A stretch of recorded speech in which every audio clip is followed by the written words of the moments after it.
Hi viewers, welcome to our channel Nuha construction engineer cinema. ஒரு square feet and ஒரு cent அப்படின்னா என்னங்கிறத பார்ப்போம். ஒரு அடி நீளம் ஒரு அடி அகலம் கொண்ட சதுரத்தின் பரப்பளவு தான் ஒரு ஸ்கொயர் ஃபீட்டு. இதே 10 அடி நீளம் 8 அடி அகலம் இருந்துச்சுன்னு வச்சுக்கோங்களேன். 10 × 8 அப்படின்னா 80 ஸ்கொயர் ஃபீட் அப்படின்னு நம்ம கால்குலேட் பண்ணி நம்ம என்ன செஞ்சுக்கலாம், சதுர அடியை கண்டுபிடிச்சிக்கலாம்.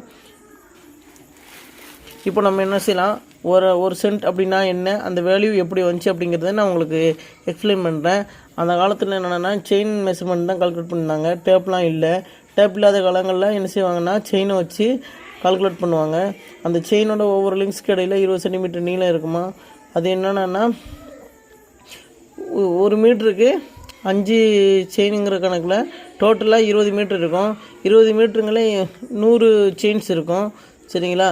20 மீட்டருங்கிறது என்ன அளவுன்னா மொத்தம் 66 அடி நீளம்.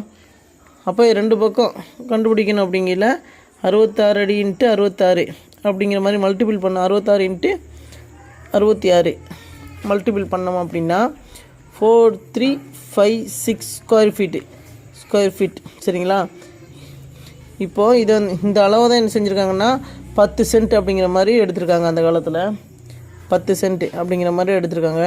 டிவைடட் 10 போட்டோம் அப்படின்னா 435.6 ஸ்கொயர்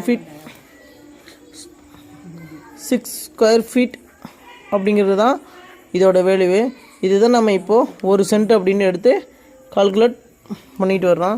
இந்த வேல்யூ எப்படி கண்டுபிடிச்சிருக்காங்க அப்படிங்கிறத நம்ம மெஷர்மெண்ட் மூலமாக பார்த்துருக்கோம். இதுதான் இந்த காலத்தில் தற்போதைய சூழ்நிலையில் நம்ம பயன்படுத்திட்டு வர்றோம். அதே போல்